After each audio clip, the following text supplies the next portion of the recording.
Hi, this is Aron and Linda with Traveling Flamingo, and today we're in Oranjestad, Aruba. And by the way, if we pronounce that incorrectly throughout this video, we apologize up front. It's been about 3 years since we made a video about this port and about Oranjestad in Aruba. So we're going to tell you everything you need to know about the port, and we've done some different things this time. So we're going to let you know all about that, the beaches, the transportation, everything you need to know for an upcoming cruise. So let's start with disembarkation and the terminal. There are two main terminals with lots of space for big ships.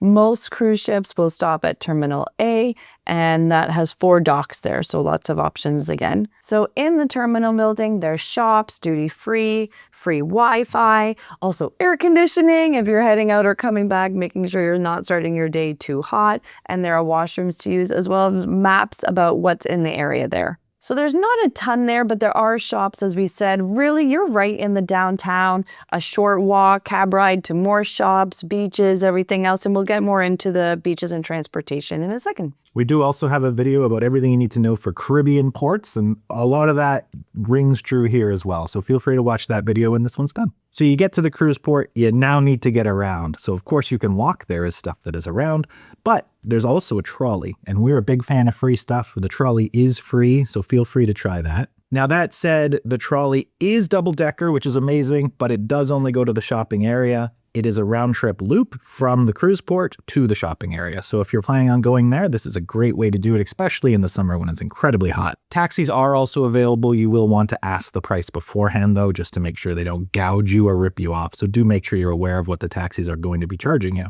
Additionally, buses will be going to most beaches, so you can check that. They do have, at the visitor information, a little kiosk to help you with that.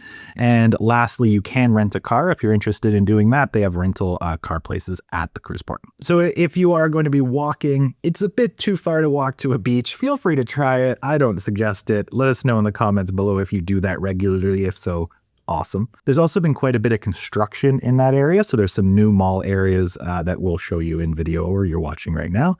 So there is a bunch around there that you can go to and a lot of relatively local shops. You're pretty much on a main street there. So there's a lot of things you can do. There's the Renaissance Mall as well, which I really like. A boat comes right inside, and there's a Starbucks with seating. Yeah, I think that addition of the new little shopping area and the kiosk right outside the port is nice, especially if you've got excursions, which are taking up most of your day. You can still get a little bit of quick shopping in and you don't have to go too far.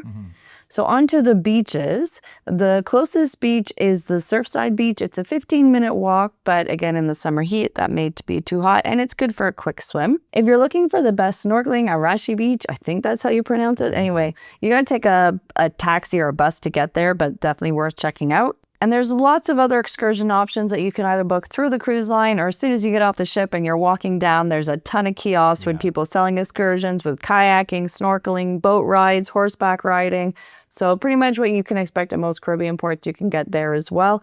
And usually you get a nice long time at this port, like many hours. So, booking when you get off is definitely an option. So this is generally part of the ABC Islands, so you get a lot of time there because they're right next to each other. It's Aruba, Curacao, and Bonaire. So if that's on your itinerary, you get a good amount of time. So on to some quick tips for you when you go here. So first and foremost, in terms of currencies, it's going to be generally the United States dollar. You might get Arubian florins back, so be aware that if you're using cash, you might have that. All major credit cards are generally accepted. Sometimes American Express can be the more difficult one.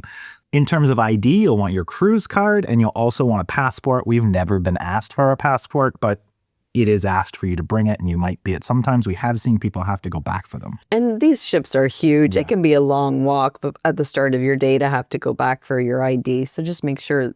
They usually tell you in the newsletter or whatever or on the app what you need. So just double check that. And as Linda said, it can be a long walk, and that's almost the length of the cruise port. So you're going to be doing that twice if you forget it. You'll also want to make sure you have your cell phone and a battery pack, because you can go through a lot of battery power, and you'll more than likely want to be taking all those photos to send when you get to either Wi-Fi or if you have a roaming plan. And lastly, another reason why you'll definitely want your phone is to check the cruise time. And, if you don't have your phone, set your watch to the cruise time. You do not want to be a port runner.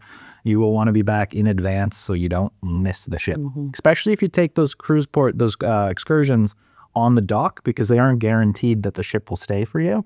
If you're on one of the cruise line excursions, generally speaking, across all cruise lines, they will wait for you. Or if they can't wait for you, they will fly you to the next port on their expense, so you don't have to pay.